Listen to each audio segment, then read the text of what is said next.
both sports have brought me so much more than I could have imagined. Sitting in this podcast room at USC is insane.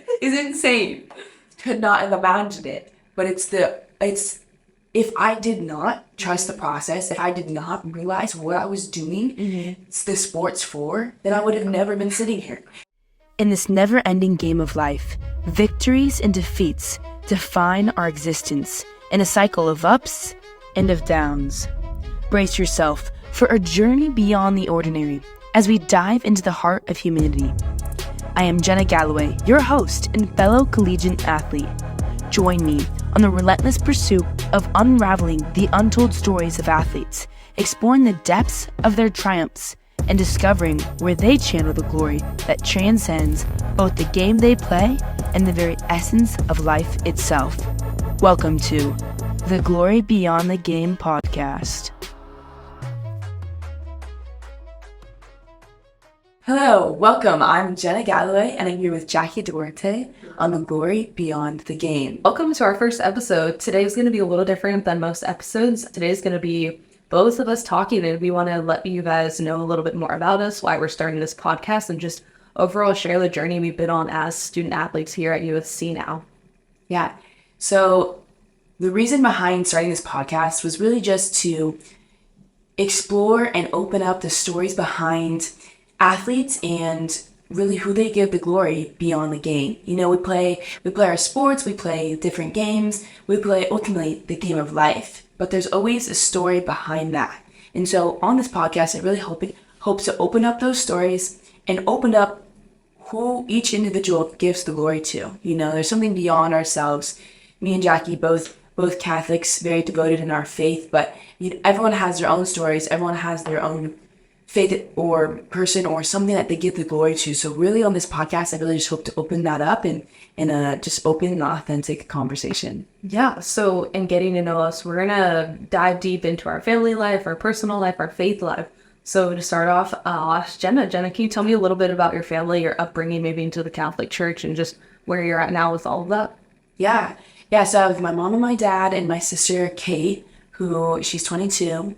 So an older sister, and I think growing up, I was raised in, Catholic schools and Catholic high school, so raised in the faith pretty much my whole life. Mm-hmm. But during high school, it definitely just kept showing up in terms of my youth group and got really involved in my home parish. And from there, I just really was able to see my faith become my own, and that saying, but really just be able to understand what it means and explore what that means. I mean, my parents definitely planted the seed in me from the beginning, and the importance of our Lord Jesus Christ, and just what that, who he is, and the importance of loving and just loving one another, the greatest commandment.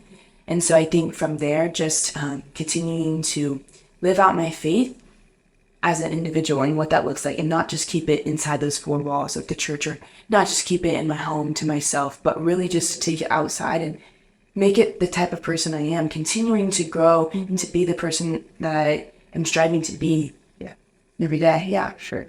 So right back at you, Jacqui. What's your family life? What's your upbringing? Yeah, so kind of like Jenna said, my parents planted the seed of faith in our family from the start. They both grew up Catholic, and then they raised my siblings and I as Catholic. I have two older brothers, 10 years older, Nigel and Damien, who are both on their own, doing really good right now.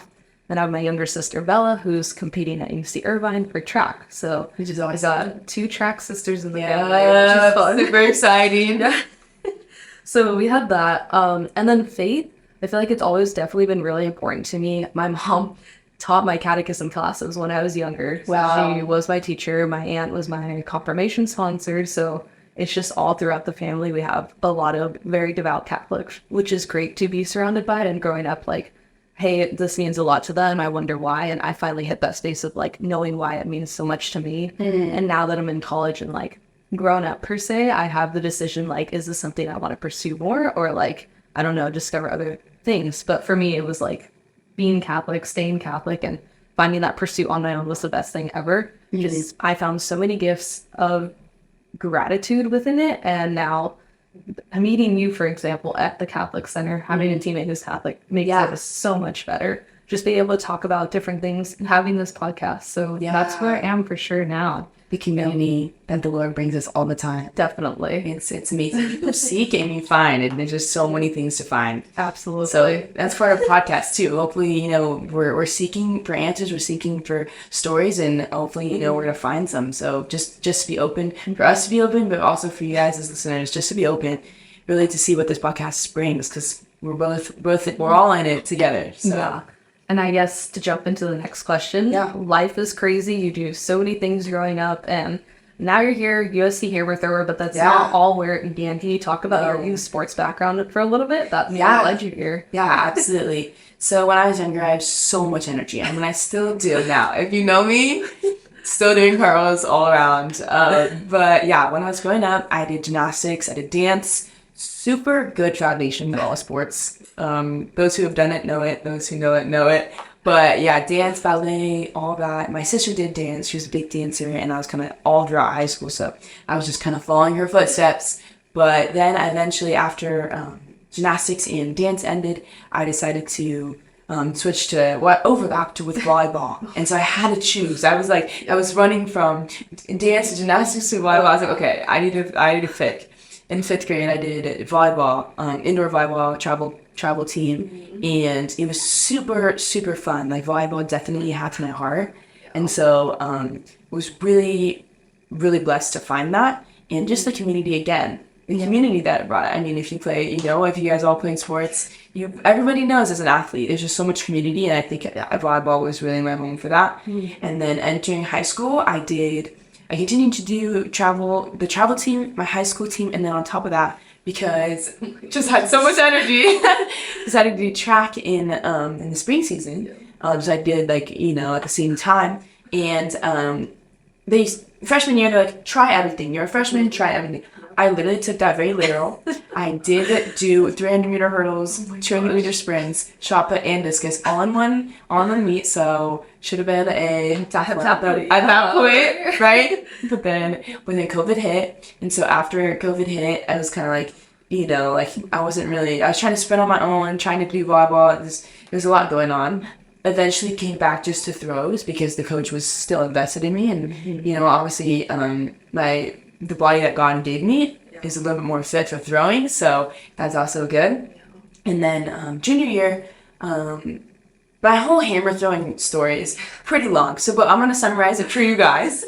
But yeah, so how I got into hammer throwing, what started at junior year, I was very frustrated with my high school coach who did recruit me to the throws, and I was very frustrated. And my dad's like, you know, I was like, I don't see pursuing a sport in college at all. Not even volleyball. Like, I really wanted to be hitting volleyball. It was too short, but I decided, okay, like, let's just win in track and field at high school. Like, let's run in the competitions towards the end. So my dad's like, let's get you a better coach. So this guy that was working for him, named Justin Safford, he was like, my dad's like, hey, can you coach her? And he's like, hey, come out to my coach. And so one day I came out and I was so frustrated with shot put and discus that I tried. He's like, do you want to try hammer? And I was like, yes, I will try hammer, whatever the heck that is. Long story short, I just kept going to practice every day since the spring of my junior year. And then by the time, fall, winter of my senior year came, started reaching out to colleges, and the coach that Justin was training with at the time actually happened to quit where the junior college he was located at and relocate to the Wilmington Center, which is where I now train with USC throws.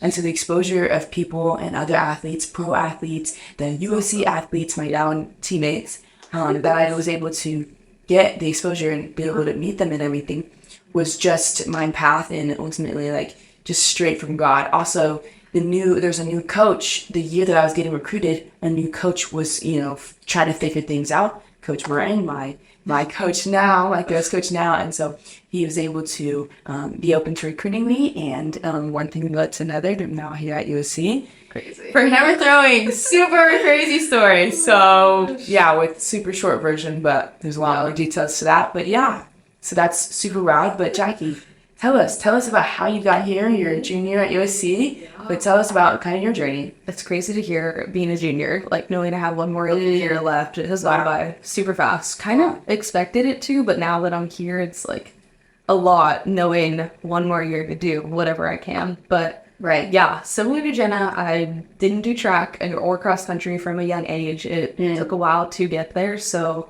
played soccer since 4 years old. I did dance, softball as well. Yeah, just those. Yes, okay. Soccer, dance, softball. Those are like the little trio. And like you, go trio. back and forth between Yes. different ones. And then my sister, of course, was doing the same thing. So my mom was driving us all around the place, all around these different cities. Mom was booked. cheap and fully locked in. Yeah, yeah. So we had all that going on. And then 7 years old, I started playing club soccer. There was like a younger team that had started out in Inland Empire where I live. Mm-hmm. So joined that team and I was with them for, I think, 8 years. 8 years, wow. Super fun squad. Definitely most memorable years of my life. And then we decided to switch to a different club called SoCal Blues. I think I was 13 at the time when we switched over, and it just like bumped up the level of competitiveness. So I was playing soccer. That was like all I was doing from a young age. I had quit soccer, or not soccer. I'd quit softball and dance. Very young. I don't even remember how young. But so then I pursued soccer. That was like everything I wanted to do. I wanted to be a pro soccer player. I wanted to go play in college. Like I just wanted to do all of it. Yeah. So then I hit 16 years old and I commit to the University of Oregon for soccer. And that was like my dream school. I was like super excited. I had made it. I'm going to play college soccer. Like everything was set up so well. I was so excited. And then a few months after I committed, I tore my ACL. And I was like, oh, I totally skipped a lot. Actually, okay, so 16 years old. I go into high school, I don't know, 13 years old. I was a younger high schooler. And I decided to do track and cross country because the soccer club I was for, it was called Development Academy. We couldn't play high school soccer. So I was like, I want to do high school sports. I don't want to just like be a regular student in high school. Sports means everything to me. So I was like, let me run. I can stay in shape for soccer. So that's why I started track and cross country, and then turned out to be really good in high school and won all these titles and got a letter from USC in the mail. But I was committed to Oregon at the time. And I was like, you're kidding me? Like, it was just always out of like what I had thought was achievable. Like the best of the best athletes go to USC. All these Olympians go to USC. World champions go to USC. Yeah, I was just Literally the top of the top. It's crazy. I didn't think it was possible. So Like, is our teammate? Oh, okay. exactly. And Yeah. like 5 times no. Right. So when I got that letter in the mail, that changed a lot. And I had torn my ACL, I think, prior to getting that letter. And tearing it was kind of like, oh, okay, I'm going to be risking my track career after having very successful like times and meets in high school. And I didn't know if that was something I wanted to like go through again in college if I decided to do dual sports. So after like a lot of prayer, a lot of discernment, more injuries coming through, I decided to commit to USC just because it was too good of an opportunity to pass up. I was going to be able to stay close to family. They would go watch my meet. And Yes. Super important. yeah, it was a gift I didn't want to give up. Absolutely. Yeah. Yeah. And it's been such a lesson. They've been able to come to basically every meet. So of course, being an athlete comes with lots of adversity, lots of challenges. So Jenna, could you talk about that a little bit? I know you talked about your coach previously. Yeah. And just like overcoming those challenges. Yeah. I think many of you guys can relate about bad coaching. You know, I've grown up in volleyball, being super passionate about it, and even track and having just a super like negative experience with coaching. And when you encounter those situations and the coaching is just like really making you hate the sport, you really got to remember, what am I doing this for? You know? And like we talked about, this podcast is going to be talking about bigger purpose, the glory beyond the game. But even to that point, it's like, do you love the sport for what it brings you, what it offers you? Yeah. You know? And like thinking back to my days in volleyball and even in track, like, both sports have brought me so much more than I could have imagined. Sitting in this podcast room at USC is insane. Could not have imagined it. But it's if I did not trust the process, if I did not realize what I was doing the sports for, then I would have never been sitting here. If I never continued to pursue with the being benched on the team just because my coach didn't like me, or just because she was mad at me and she didn't even talk to me the whole game, and I don't even know what I did wrong. You know, like I was in 8th grade, and I remember we were in the semifinals or quarterfinals of a really big tournament, and I was usually consistently in the starting line. This is like 8th grade, 14-year-old, super like passionate, super on fire. And I'm like in the starting line, like, and then third game, like it's a tied game, volleyball. 2 games, 25, 1-15. Third game, she doesn't even make eye contact with me. And she's just like, all right, Brooklyn, you're going to be like in my spot, blah, blah. And then we just go. And she doesn't talk to me at all. We lose. And I literally almost cheered for their team because I was so like, okay, But anyways, that's just a glimpse of bad coaching. And there's, and like the emotional tear it can sometimes have on you, It's like, do I like this sport or do I not? I don't even know. And sports obviously are super, super valuable in all of our lives, and forming who we are and forming what we know and forming us ultimately into individuals and who we are today. And so I think being able to have those experiences, but know that I still love the game and continuing to pursue it, even when the situation isn't the best. Yeah. And because from then I found track, and I have had a new community. And even then, junior year of high school, first year, they introduced beach volleyball. Now beach volleyball is CIS sport in the state of California. And my junior year, the year I decided to quit, the travel team for indoor came up. And so it was a perfect situation for me. New coaching staff, new everything. And I was just able to play a game that I was truly passionate about. Yeah. And then reflecting on, for track, freshman year, my high school coach, there's a lot of details about her, but she was just super focused on the wrong things. And I remember junior year, trying to figure this out, trying to win. I was like, okay, she's like, okay, she said in the beginning, okay, if you guys, obviously I'm not here for the money. If you guys want to train hard, if you guys want to stay late, I will be here for you. And junior year me was like, okay, perfect. Spring, beach volleyball, and track are the same season. But I'm a person that's going to do it all. Because why not? I'm always saying, do it all. Yep. And so I was like, okay, you know what? She gave me her word. I will do it. And I remember going to beach volleyball because it's a team sport. Yeah. Track's individual, so it's easy. It's manageable. I can be commitment to the team, but also train on my own for track. And I finished volleyball practice, and then she'd just be gone. And then time and time I asked her, like, hey, like, are you going to be there after practice? And she'd be like, yeah. And then she wouldn't show up, and I was getting super frustrated. Yeah. And the first meet out of the season, junior year, she didn't even sign me up. Oh my gosh. And she's like, oh my gosh, totally forgot because blah, blah, blah, blah, X, Y, and Z. And I was like, are you serious? How did you forget? Because I've been training with her for 3 years. Super frustrating experience. Jeez. I was like, wow. I was like super frustrated, super everything. Yeah. Junior year was not a good season for me for track, but volleyball was doing great. And so anyways, enough conversations came around. I found hammer throwing with my other independent coach, aside from all of that. And spring season came around, and I had to decide, okay, am I going to do track high school? Because hammer throwing is not a high school event in most states across the United States. So it's like, okay, am I going to pursue this new and upcoming, or do I try to do both? They don't even have it in CIF, right? No. California? Yeah. Nope, not at all. And I was like, okay, shot, put, and discus, do I continue to do that, even though there's most likely not a future for me there? And I was like, you know what? I made the decision not to do it. And that was hard because I was like 3 years and I wanted to, quit my last year. I was like, that's like hard. Break the streak and all this stuff and the banquet, my friends. Yeah. I was like super like, But then I decided, you know what? Okay, trust the process, commit to volleyball and track and quit high school track, Yeah. And with that, I ended up finding that was a really good decision. Trust in the process, and senior year was ultimately my best year because in volleyball, beach volleyball, and in track, I had my best coaches. It was like, oh wow, totally God-given, totally just me being like through the trials of a bunch of different coaches, remembering the reason why I do it is because of what it brings me. And even, I competed independently as a senior year, and I had a lot of phone calls with the administrators of those meets saying, hey, are you part of the CIF, are you part of your high school team? And I was like, no. And they're like, okay, good, because otherwise you wouldn't be able to compete. Yeah.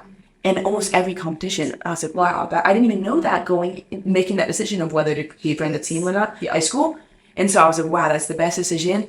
Didn't even realize how good of a decision it was. And then, yeah, like I said, trusting the process and these opportunities, went on a few recruiting visits and been able to come here. But ultimately, going back day to day on your good days, on your most high days, on your most low days, and realizing, what am I doing this for? Yep. You know, who am I doing this for? Is it a bigger purpose? And not necessarily giving into our emotions of upsetness, of frustration, of sadness when things don't necessarily go our way. Yep. And really reflecting, it's like, how can I become better from this? Not only in my sport, but on and off the sidelines, you know, on and off the field, whatever That's the that's glory beyond the game. glory beyond the game. Little trailer for you guys. But yeah, Jacqui, to turn it over to you. I know I talked about bad coaching. Some of you guys hopefully can relate to that, and continuing to persevere through that. But Jacqui, I know you've talked briefly before about injuries. Can you expand on that a little bit more about your personal experience? Yeah, so for me, my biggest struggle in high school, and now, I'd say now I'm doing a lot better, but beginning years of college was injuries, just nonstop. I was fortunate enough to have great high school coaches, but I definitely know friends who played other sports and like quit their sport just because the coaching ruined their passion for that sport, which is so unfortunate. So unfortunate. But I've also had friends who continue that sport just because they know it's for a greater reason, and they pursue it in college and get a whole new coaching staff and fall in love with the sport all again. So like you're falling in love with the sport and just like understanding there's a greater purpose to it. But to kind of jump back into the injury stuff. So I mentioned I tore my ACL in high school. I think that was sophomore year of high school.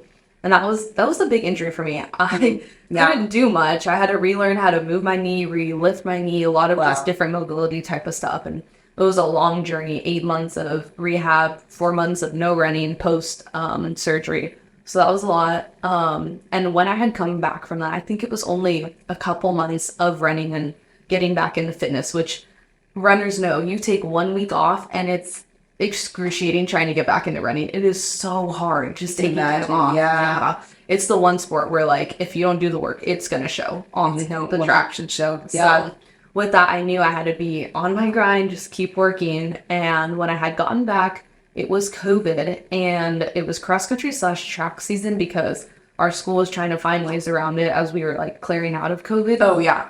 And yeah. That weird time. Yeah. Crazy. So our last cross country meet of my senior year, which was like, I don't even know. I think it was in March. It was not cross country season, but since COVID happened, they made a cross country meet still happen. And so it was league finals and I stepped in this weird pothole and like totally messed up my back and it messed up 2 of the discs in my lower back. Wow. So they were bulging discs, which hit my nerve and like most worst pain I've ever been in my life. ACL, that was nothing. My back injury, that was really bad. So we went to like different types of surgeons and the first one told us he didn't want to operate on me because he's like, you're a high caliber athlete. We had told him like, hey, I'm committed to USC. Like we want to make sure this operation goes the best it can. Yeah. And he's like, I don't want to do it on you. And you're like, wait, what? And so there's a lot on the line. You could not take the pressure. literally. Oh my gosh. Yeah, because this injury typically is older people and they don't have fast mile times they need to be hitting per se. Simply not an agenda. Yeah. So when he said that, we were like, okay, well, we need the surgery. I had done 2 epidural injections to try to fix like the nerve pain, but those didn't help. So then we saw another specialist and he was like, okay, yeah, I'll do the surgery. Like, obviously that's what he does. And he was confident about it, which was like very reassuring. After the first surgeon was like, no, I don't want to do it. You may not walk again, like throwing this stuff at us. So we were a little scared. Yeah, what? So yeah, had the surgery, went well. Recovery was a lot easier in that than ACL, I'd say, just because they had me walking like as soon as I woke up. As soon as I woke up, got out of the bed, they put the brace on my back and they're like, no, you need to walk. You need to make sure like everything's okay. And so I'm waddling around the hospital with like the IV drip bag and my dad like behind me helping hold my arm. But yeah, that recovery process was quite different. But between the 2, I definitely learned so much from both of those and so much stuff that I carry on to today that like, I don't know. I feel like nothing could get me down at this point. After overcoming those 2 things, like those were big injuries I had to overcome. Being able to compete at USC as a cross-country track athlete, like, is absolutely insane to me. And although I'm not where I was before, I'm still trying to achieve that and achieve even better now that I'm a new person from 4, 5, 6 years ago. So that's definitely the biggest thing. And faith has carried me along the whole way. Absolutely. Absolutely. Yeah, that's awesome. Yeah, definitely. So we'll jump into the next question also. So without faith, kind of like I said, it's hard to see that light at the end of the tunnel. So can you talk about how your faith plays a part in your daily life and within your sport as well? Yeah, so like I said briefly earlier, faith is really ultimately for me being able to continually to change my lens of how I view the world around me, how I view the people around me. And in my faith, we're both, devout Catholics. It's really just realizing that everyone is made in the image of God. Yep. And at the end of the day, being able to continue to figure out how to love especially when we don't want to. Love is such a needed and such a love is something that is so lost, I feel like, in today's world. And it's a lot of times costs us almost nothing. But it's the figuring out and the navigating yourself so that you're able to love, you're able to freely love. But there's love. I feel like if we don't deal with the things that are going on inside of our hearts because of things from our past, because of things that we've struggled with before, then we won't be able to just love other people around us. And when we truly love, when we're upset or when we're mad and we put ourselves last, and it's really that selfless love of putting yourself last and realizing that, again, always coming back to this, there's something greater beyond us. Yeah. And just being able to understand that concept allows me to keep going in my day-to-day life as well. When, again, like we said, when these things like coaching situations are tough, or when injuries come up, there's a lot of things that the world would say on mental state could go bad. But, the faith allows us to persist and to continue to just have that joy, that internal joy and happiness that allows us to keep going. And so I think that's kind of how I bring it into my whole day-to-day life, is just love everyone in my life, regardless of who they are, where they come from, what they believe in, and just being able to continue that journey. But yeah, and especially getting here, didn't know where my faith was going to go, honestly. But I was like, okay, Lord, hopefully I want to continue this faith. You wake up and even realizing, wake up, say, okay, we're a news podcast. No one's telling us what to do. No one's, me as a freshman, Jacqui's been here for a few years, but being able to be you probably got the routine down, but being, I don't have parents telling you what to do. And so choosing your faith every day is something that, you realize is either yours or you're not. Everything, faith, your sport, everything. It's like your mom, your dad's not telling you to wake up and do it. You have to do it yourself. Yeah. And so being able to come in here and being able to find community was such a journey for me. I mean, for sure. First day was able to, there was a mass and there was a gathering at the church, and just being able to be super welcomed and meet so many new faces, and a lot of them were like, hey Jenna, how's it going? So felt super welcomed, and just from there really just went up. And then being able to build a community, just continually showing up to church, but then also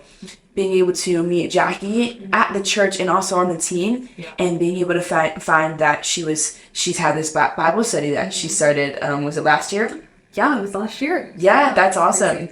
And I've, just joined it the second year, but being able to see, I'm not from the start, but being able to see just the fruits of it amongst my own teammates, and being able to just live out my faith with one another, with Jacqui, with my other teammates, and being like, hey, can I pray for you? How's it going today? And just a way of life, really. When you're down, being able to still persist, like I said, and continuing to have that faith and share what has been given to me to those around me. There's a lot of joy, there's a lot of community that I've been given, and so being able to give back by saying, okay, bring others together, and being able to start that. And the Bible study, like I said, for example, is totally a way to bring others together. And I know, Jacqui, that's probably one of your intentions, starting the Bible study. So yeah, if you want to expand on that a little bit more, it's been a joy for me being in it. But yeah, expand on why you started it or how it started. Yeah. It is so funny thinking back to the first week of school when you had come, because 5 or probably more than 5 people at the CC, the Catholic Center, came up to me. Oh my gosh, have you met Jenna? She's on the track team. I don't know if you met her. Here's her number. And just nonstop, I met her.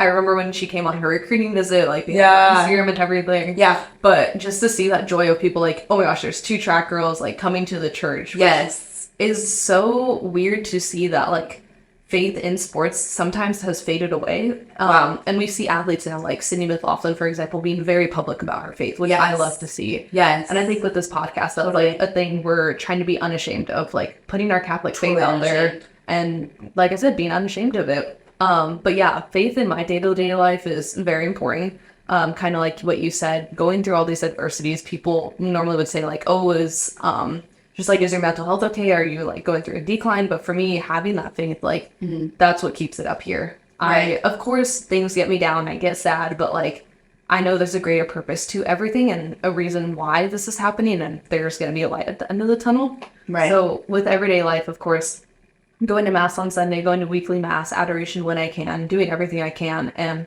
Bible study has been a huge blessing to our team. We've had, I think, 14 girls this semester, which is incredible because when it first started, it was just a little trio of us. Which was 3 to 14? Yeah. What is that? Yeah, maybe next semester will grow. I don't know. But for sure. It's awesome just seeing all these girls open up in Bible study. Girls I didn't really talk to on the track team because we're so separated by our events in practice. It is a little hard sometimes. It is hard, yeah. So making an effort outside of practice was always a challenge. But now that I have this Bible study, it's a way to bring in throwers, distance runners, sprinters, jumpers, like everyone out there, all to one place to talk about something they love. And everyone's coming from a different faith. We have Catholics, Protestants, non-denominational, and just under the branch of Christianity, but all relating to something that we're track athletes in. It's a hard lifestyle, but with the faith of God, we can overcome so many more things through that. Right, and then being able to see our teammates in a different lens and what they're capable of, what their event is, what their marks are, what their times are, being able to see them, that they're a person outside of all of that. Yes. I think in sports, we kind of get caught up in attaching our identity to, how we can perform or what we're performing for, whatever. But at the end of the day, we are, humans beyond that, to separate in the two. Yeah, so with this podcast, like Jenna said, we're humans. We're not just athletes. We have so much more to our name and who we are. So with this podcast, what do you want viewers to get out of listening to the different people you interview? Yeah, I think that's a really great question. I think that through this podcast, we've mentioned it a little bit briefly, but just being able to really explore the depths of the individual. I think there's a lot of interesting people out there. I mean, even from a few of the guests my guests that I want to have on the show already, there's just so many stories that I didn't even know from my own friends, and I think that that's something I want to explore. And I think that each individual, there's no one like them. There's no one like me, Jenna. There's no one like Jacqui. There's no other copy of just you. And so I think that the uniqueness of exploring what makes you different is really what I want to talk about on this podcast, as well as just be able to have a space, a platform to be able to, listen as listeners or viewers, and for us to be able to hear the authentic version of everyone. I think honest times as athletes, we're from day-to-day lives, we might be put on this platform, something we have to perform, or, performing for the USC name, to being able to have to think, oh, I gotta say this, or I gotta do this, from scripts that we have to live, or sometimes in our day-to-day life, what it feels like. And so I think just being able to really have this platform to be authentic, to be yourself. And again, like we talked about this, being able to start with our friends and being people that we already have genuine connections with, so to be able to give you guys, and again, us as well, just a place to be able to really dive into the authenticness and the realness of, people that we're interviewing. For sure. So super, super excited moving forward. I think I can speak for the both of us, but I think we're going to close this episode, the pilot episode.